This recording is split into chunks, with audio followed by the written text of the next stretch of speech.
Hello, hello, hello. I am Bianca and I'm feeling under the weather, but I wanted to do a really quick chart reading on Cassie and P. Diddy and also their relationship. If you're not aware of what is going on, Cassie, who was a artist more in the early 2000s, she came out when she was 19. And she had a few songs that were popular, and I think P. Diddy had signed her on his record label. And they started dating shortly after that. And so I think maybe 2-3 years ago, they broke up after all this time. They were together for pretty much her whole adult life, off and on. And now we have Cassie basically accusing P. Diddy of years of abuse, at least one instance of forced sexual interaction. So I wanted to just see what the energy was about, what was going on with her, what's her personality type. Obviously, people are naysayers and think that say, oh, this is convenient. They break up. She probably needs money. But I wanted to see what her nature was like. And then I also wanted to see what his nature was like, and also how that nature could possibly fit into a situation that could come out like how she's saying it did. So if you're interested in this video, just keep watching. I'm an astrologer. If you ever want a reading, you can go over to my website, fourthhouselb.com, and you can just check out my services. I do various things, and I even do tutoring, so go check me out there. So let's get started. Cassie Ventura is her birth name, and she was born on August 26, 1986, which makes her a Virgo sun. I don't have her birth time. I just made her a sunrise chart. I'm going to take this transit off real quick. Keywords that you usually will hear for Virgos is practical, analytical, perfectionist. And those are kind of, I think, oversimplistic terms. The heart of a Virgo is to be of use and to be of service and to be so good at something. So this is where the perfectionist comes in, but being so good at something that they will never lose use to someone, if that makes sense. So they'll always be useful to people. And I think because of that practicality, it's like, yeah, I'm taking up space, but if I'm going to take up space, I gotta do something that makes it worth it, And also, they really do want to be of service and help others. And so if they don't have a thing to contribute, it can be really hard for them. Another element about Virgo, the archetype is, the Virgin. So it's a very feminine sign. And back in the classical, when, the archetypes of astrology was being developed, you had, women who were pretty much second-class citizens. And the Virgin, this is probably the point in a young woman's life back then that they probably had the most value. But that value automatically would would eventually be taken away from them once they get married and have children and they become mothers. Women died from childbirth. And that sacrificing and that being of service to your husband, to being service to the community, you weren't ever your own, right? You were always having to be responsible for others and be of service to others. So that archetype can be quite dark, the Virgo archetype. It's not about being perfect and being, I love to organize, which I think there is an element of that. And as a woman, if you were back in the day, if you are not of service and you are not useful, what are you? If you're not the person able to, organize the house and take care of the things that you have to around the house and be of use, what use are you? I painted that picture because when you have a person who is a Virgo, that can be at play, this need to sacrifice oneself and to be of service to the point of giving up on what you need. And I think that doubles down when you look at the fact that her South Node is in Libra, Libra wants peace, wants, harmony, wants to compromise. But the thing about compromising is that you are not going to, not all parties are going to be happy, right? And so there's a lot of, with a Libra South node, there's a lot of sacrificing oneself and a lot of karma around, am I showing up for myself or am I showing up for others? And you have Venus conjunct right next to the South node, which means that her karma around giving up things for herself, giving up her needs and her wants, is really associated to romantic relationships. So her chart plays out pretty accurately where, she's going to have to, in this lifetime, she has to learn how to find her own voice, stand in her own truth, and not constantly concede to other people's needs. I do think it's interesting that she has Saturn squaring her sun. Whenever I see a Saturn squaring her sun, it can be a father figure or authority figure that has that's kind of impeding and diminishing, restricting a person's vitality. So, I mean, in this case, you have people who can come into her life that functionally can easily control her, or at least put her in a situation where she, again, is in a subordinate situation and she's having to kind of, again, give up what her wants and needs are for the other. So this just kind of creates a perfect storm in this person's expression of their personality. Saturn rules Capricorn and Aquarius. So Saturn in Capricorn, we have Neptune and we have Mars. Mars in Capricorn is exalted, and it makes that person very driven. Can make that person really hard worker if they're allowed to do that, and if they're allowed to be in a place where they can shine in the way that they would like to be. But I do want to highlight the Neptunian energy, right? This is a trine to Neptune, and so you do have this connection, because Neptune in Capricorn is a vibe of how do you say it, mythologizing or making the most ideal situation, or looking at authority figures in the most ideal situation, or in a situation where she really respected Diddy and really she respects people in powerful positions and people who are in authority. And so I think because he put her on, I mean, I could totally see a person who respects someone, and if they respect them, they kind of allow them to kind of, have more authority and say in their life than maybe they would have wanted. You have Saturn in Sagittarius. Saturn is restrictions, boundaries, and you have Saturn in Sagittarius. Sagittarius is freedom. And so there's a little bit of a blockage there and difficulty of having an expression of someone's freedom and their ability to do things, do things in the way that they would like.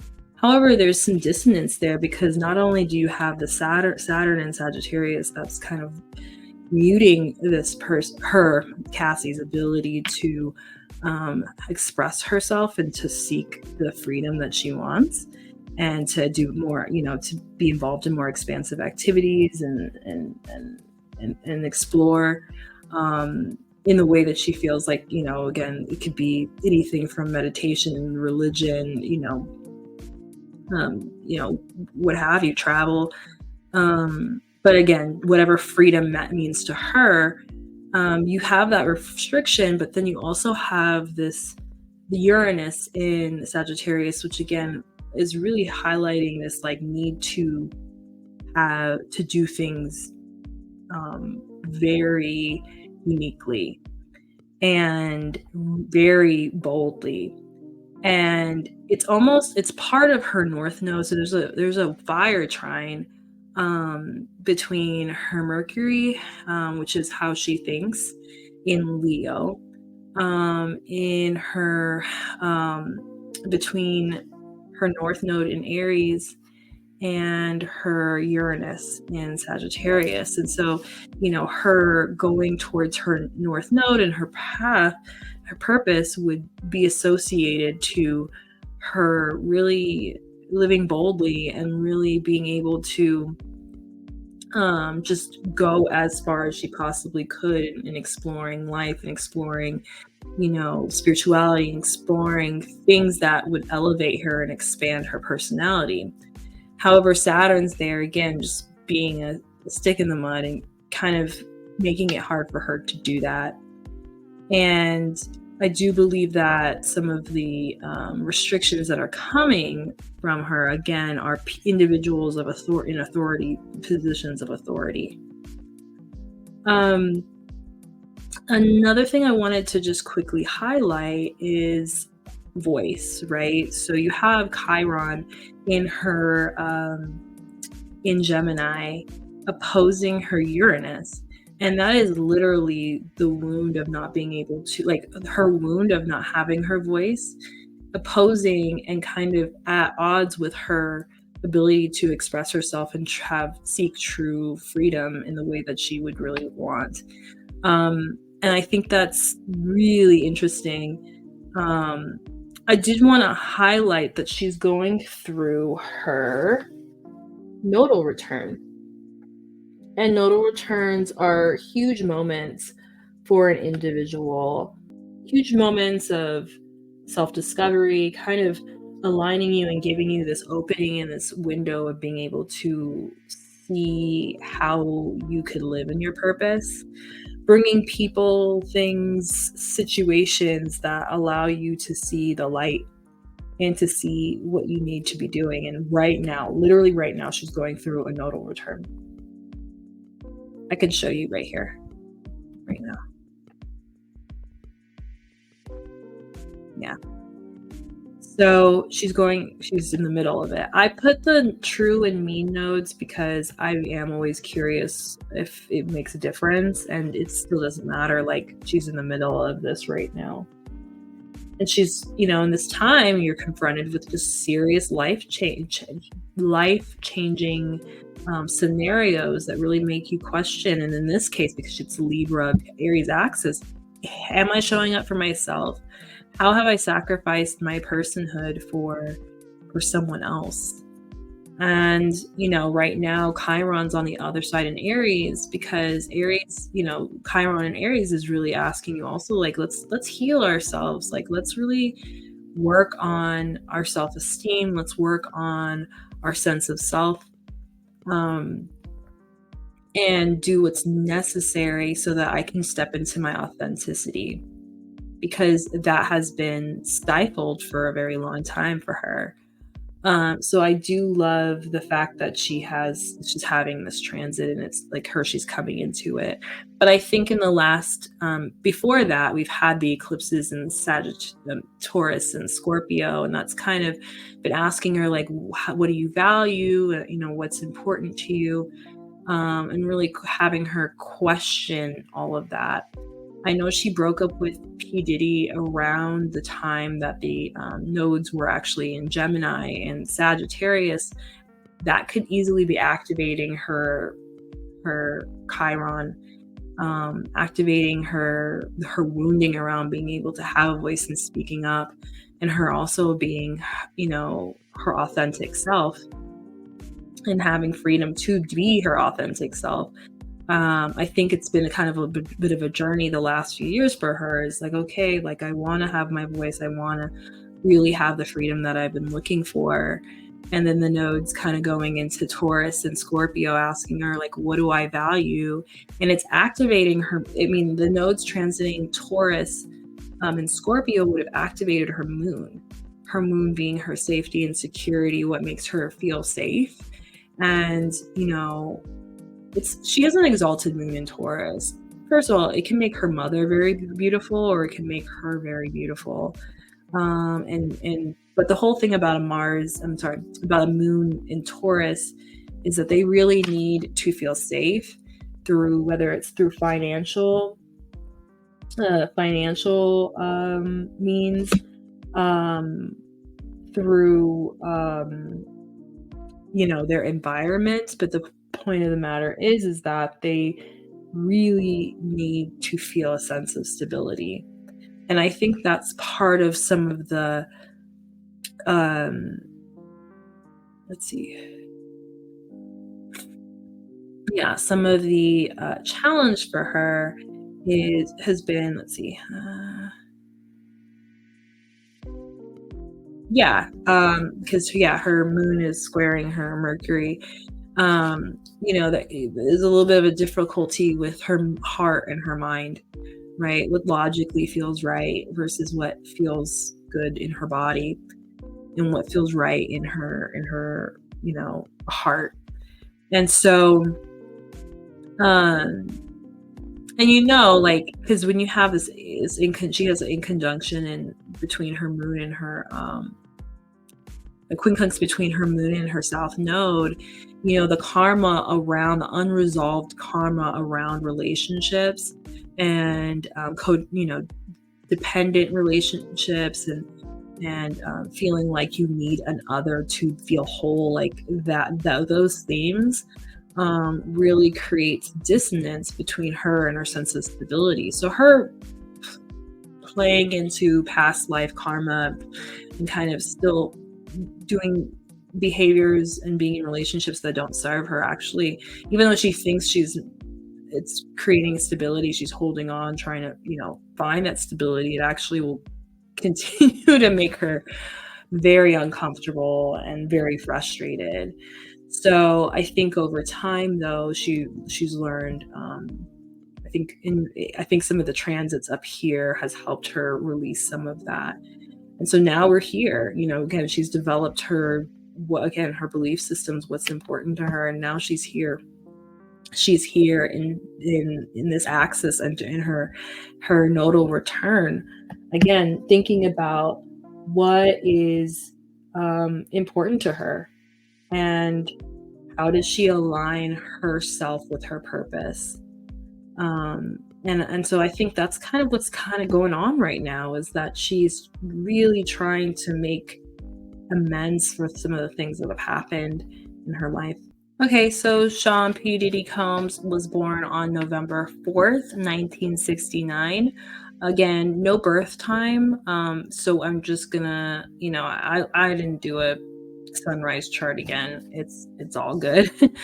But okay, so that makes him a Scorpio sun and a Virgo moon. And you're already hopefully realizing that she is a Virgo sun, so that kind of plays into a little bit of their attraction. We'll talk about that a little bit later. But the sun in Scorpios are, again, stereotypically, it's like they're intense and they're associated to the cult. They're dark. Like, that's the, I think, oversimplistic interpretation of a Scorpio. But I think something that they are good at, and I love about Scorpios, is that they dwell in all environments, specifically in the darkness. The heart of Scorpio is that they're willing to dive deep just to know the truth of life and the full extent and experience of life. So that's something I love about Scorpios. Shout out to Scorpios. Scorpio is associated to sex and taboo activities and the underbelly of society and death and just really not so great things. A lot of, I hate to say it, but a lot of murderers that I've seen on the chart, they've seen charts of, do have scorpionic energy on it. Now, does that mean that every Scorpio has potential to be murderer? No, but and it's more complex than that. But there is an intensity that comes with scorpionic energy. What can I say? So So he has a Scorpio sun. His south node's in Virgo, but it's conjunct Pluto, which Scorpio is ruled by Pluto and Mars. So again, Scorpio sun, the identity is about depth. It's about it can be about dark activities, and it can be about taboo activities. The moon Virgo again is is associated to servitude and is associated to the Virgin, and like again trying to be good at something to the point where they're needed. And so at his heart and his emotional state needs that, right? Like his legacy, I'm not gonna say legacy because that's more Capricorn, but there is an element of like, if I'm not able to be doing, that's why he's always around. If you notice, like he's always doing things. He's always making money. He's always scamming all these people out of their, should I say scamming, allegedly out of there, and making people sign death contracts, and their careers, being in kind of these weird limbos. Like he's always doing something and always making money. And I really do think, just with knowing that his moon is in Virgo, there's an element of like, if I'm not doing shit, like I'm not valuable. I think that really drives him, and it actually works in his benefit, especially when you have the moon sextiling the sun and trining Saturn. Saturn again is very hard working discipline sign, and we're talking about two earth signs. It's giving, I will work really hard for what I need to do, and I'm going to do it at a really high level. And also I'm going to be very practical and just like measured about it. Another element of some earth energy here is you have his Pluto, which is conjunct to South Node, is trining. This is a harmonious aspect, making a harmonious aspect to his Mars. The Pluto and Mars, again, are the rulers of his sun. So his identity, the two planets that rule his identity and the sign that's associated to his identity are trining. So they're in harmony. It gives an extra boost and juice for determination and ability to focus and really like do what needs to be done. So, and this is an exalted Mars. People with Mars and Capricorn, extremely hardworking to the point where they just pass out. So it's an optimal Mars. They're really hard workers. So I'm just painting a picture of who he is as far as his work ethic. But when you have the South Node in Virgo again is a very mental, analytical type of sign. In addition to it being this analytical, service driven sign, it also it's ruled by Mercury. So there's this logical, mental element to Virgo that prioritizes data and information more than maybe some other signs. With that, there's that, South Node, when we look at a South Node, we do think about like, what is the karmic lessons that maybe he has not learned yet. A difficult part about Virgo South Nodes is that there is this constant feeling, this internal feeling of inadequacy. Say that you get to strive for perfection and knowing and fearing, oh my God, this is literally it. This is all I got. So that can bring up a lot of issues of feeling like inadequate or just overworking, or, and that can be projected onto other people and the people that you bring into your life. There could be a level of compulsivity because you are so focused on, okay, I need to optimize to the point where it ends up just taking from you, it takes from other people, and it doesn't feel good. And a person with a South Node in Virgo would have a North Node in Pisces, and the call for a North Node Pisces would be, hey, you need to believe that you're enough. You have to learn that you're enough. And so a lot of times when people are misbehaving in these streets, it's usually because they are way too associated to their South Node. And in this case, the South Node is tied to that critical energy, is also tied to his control. Pluto is not only associated to like dark-sided behavior, taboo things, but it can also be associated to power and control issues and dynamics with people. It's almost as if he is being critical of people, and that's his form of control and his way of controlling people by saying, okay, kind of projecting his own feelings of inadequacy. I could see that totally being his tool of choice. More of a mental type of abuse, in addition to a potential for physical abuse.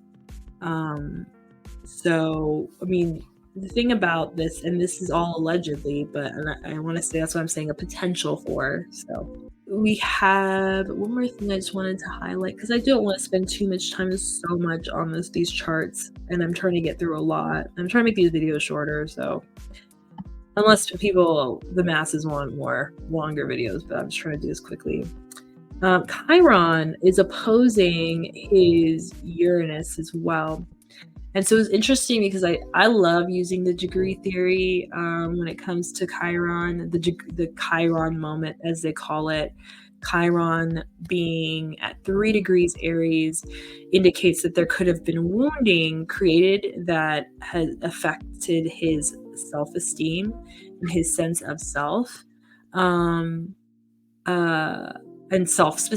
also self-confidence around the age of 3. So I Google schmoogled, and come to find out, his dad passed away around his around his 3rd birthday, and that very well might be a little bit of his motivation of working so hard. His father, I guess, was a drug dealer, and he was killed. And so one could say that there's a lot of weight that was probably on him to take care of his mother and be the man of the house. I don't know if he has siblings. Let me check and see if he has siblings. Yeah, okay, so he has one sister, and I don't think her age is online. You guys can help me find out her age, but he has one sister. But again, for all intents and purposes, he was the man of the house. And so I think that he might have taken that on, especially when you have the ruler of Chiron in Capricorn.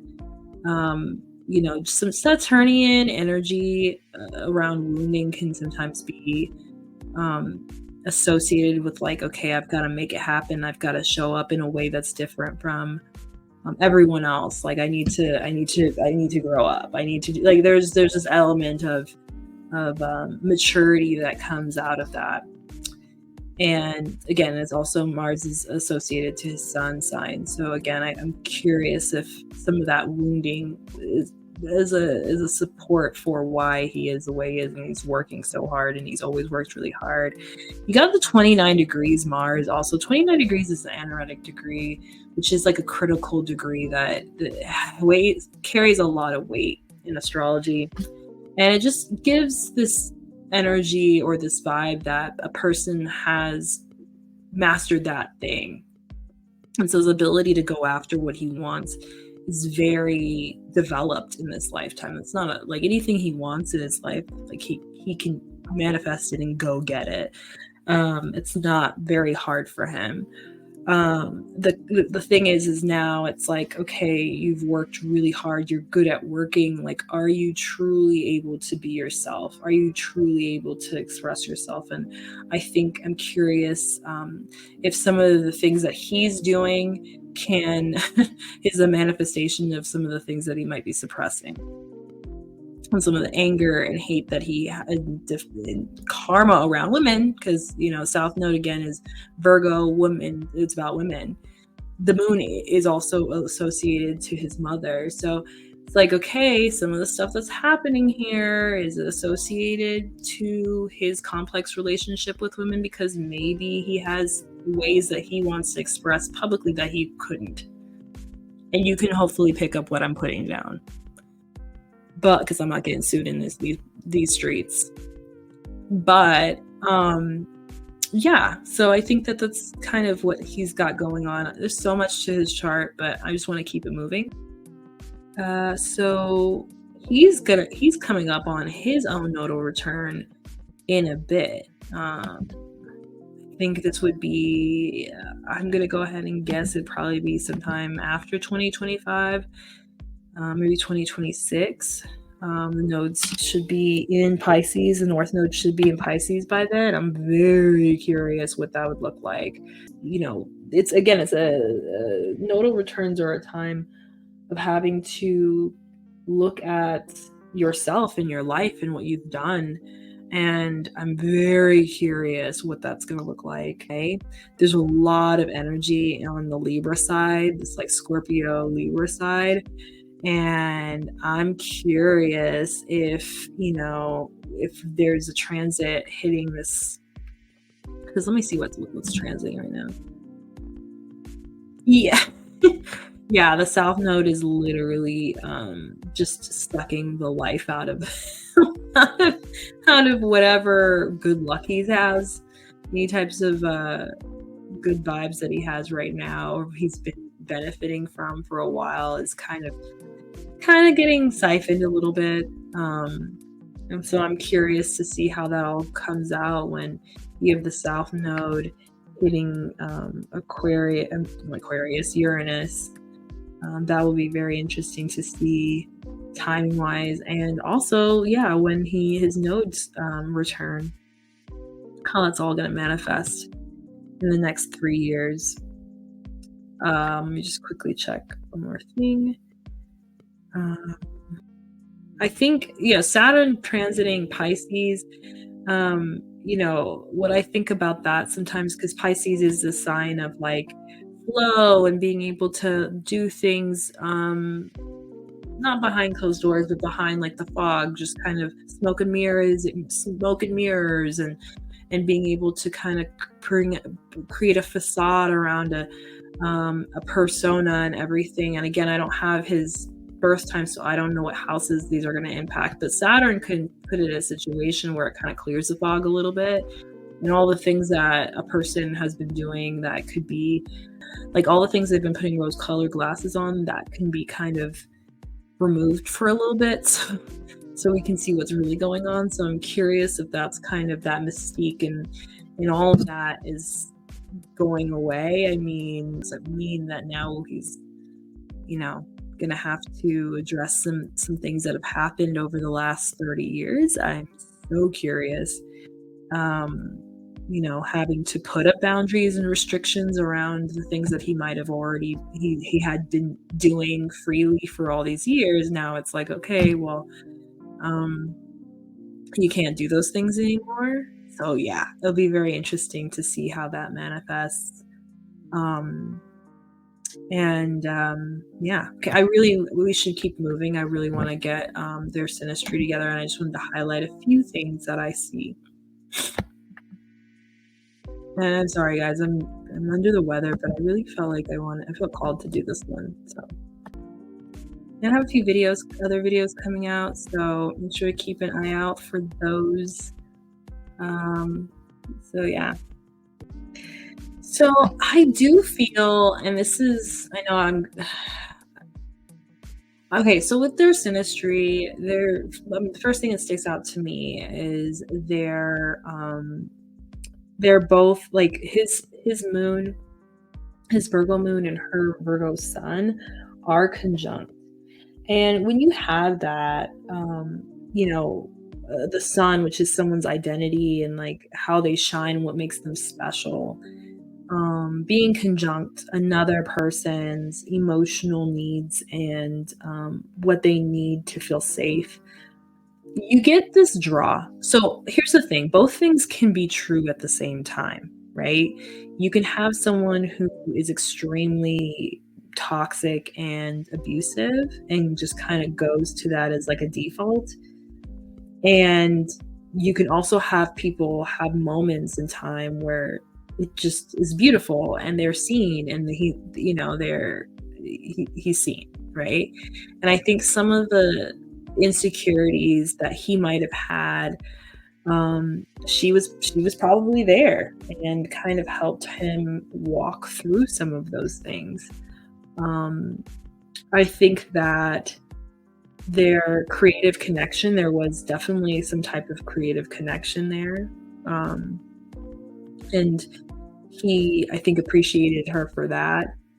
I think that it's interesting, though, that his Venus is on top of her Venus, which is conjunct her South Node. So it's like their relationship played into her karmic story and, played into the story of her unresolved karma around relationships and kind of giving too much of herself. And so it kind of played into the pocket of that, which is really interesting. It's like right on top of it.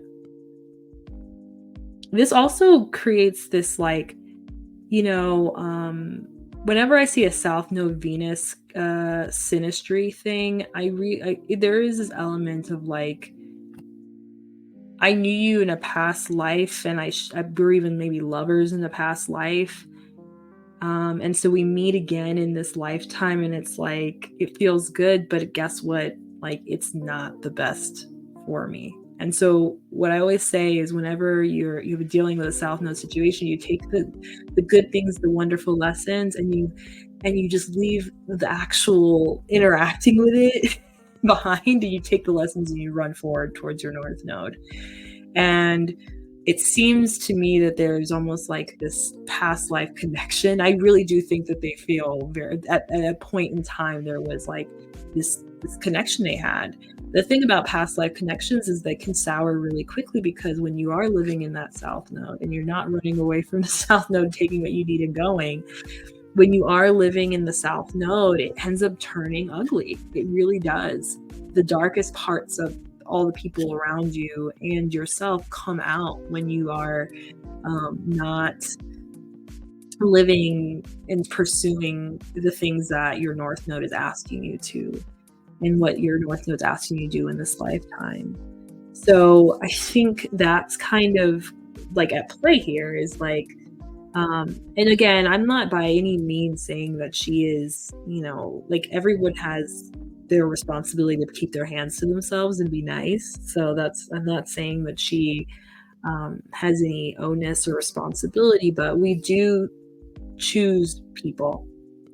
And the people we choose in relationships are reflections of just our own karmic journey.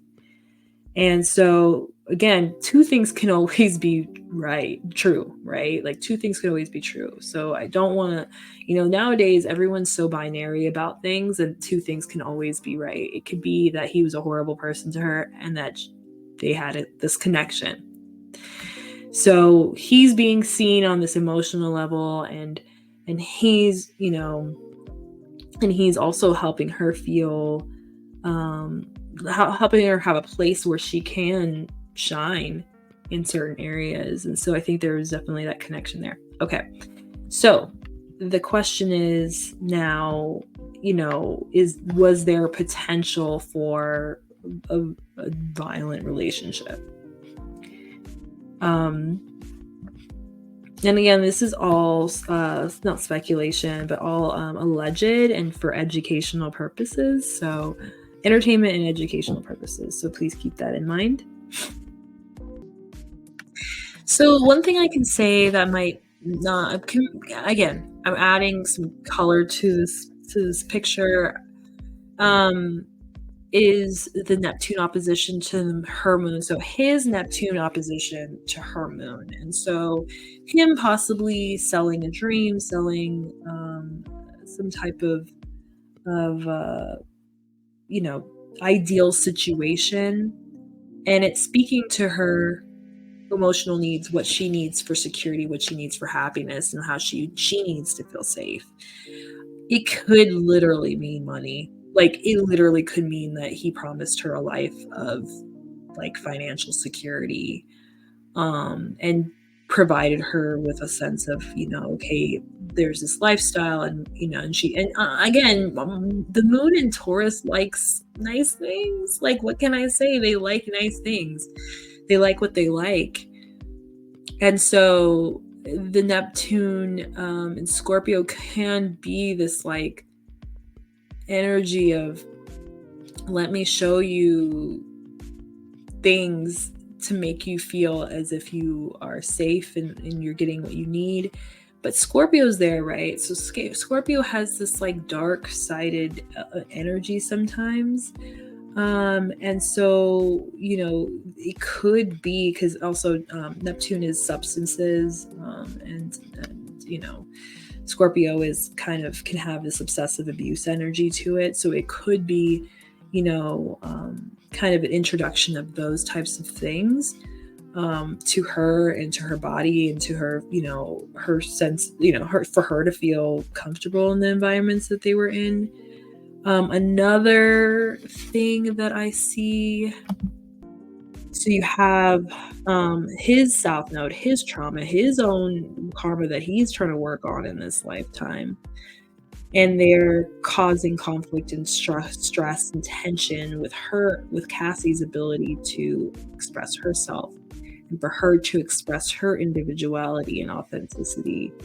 So it's very interesting. So I would say that, his own trauma responses, and then again, it's pretty close. This is not far from Pluto. I would say that Pluto is in orb with Chiron.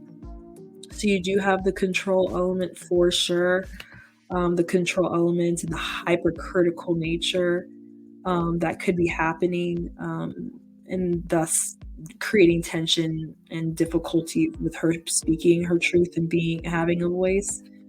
I don't know why this is not picking up. Why would this not pick up? So this is 26 degrees, and this is still 8 degrees. I would take this. I would totally take this. This is 8 degrees, right? Am I losing my mind? It's beautiful. So yeah, this is square. Yeah, I don't understand why this is not taking it. I need to change my orbs. But yeah, this is a really good, so pretty much I think there definitely was control. Definitely control in their relationship. So yeah, so his Mars is squaring her Pluto. So whenever you have Pluto, sometimes you have to ask, where is someone giving up to the control? Are they giving up their control, or are they being the controller? And with Mars being in square, his Mars, Diddy's Mars squaring Cassie's Pluto, we can have a conversation about if there was some physicality going on, for sure. So really quickly, I just wanted to make an indicator, really highlight one more thing on her chart. This chart, I forgot to say that her Chiron, Cassie's Chiron, is at 20 degrees Gemini. So Gemini, Chiron is the wounding that we have that kind of you never get over, and you have to work through that. You have to develop that. You have to do a lot of healing. You have to, and then once you do that, you can help other people. Once you've healed yourself and at least worked through it, or even just kind of learned that in order for things to get better, it has to hurt. And that that wound, because we use the degree, that wound, when it was created, we use that the degree the Chiron is at as an indicator of roughly when that wound was created. So around 20 is when her wounding of not having a voice, being unable to speak up for oneself, being unable to communicate in the way that they would want to, or the way she would want to. And in this case, she met Diddy around the age of 19. So give or take a few years, around 20. So with that said, their relationship, and again, I believe Pluto definitely activates this, highlighting, the fact that some of the control and the critical nature that he kind of puts out there really affected her ability to speak up and be her authentic self. And with that, I think I'm done with this reading. I'm going to get some sleep because I'm not feeling well. And make sure to like and subscribe and for any more content, building up my channel, and I appreciate the support. Okay, you take care. Bye.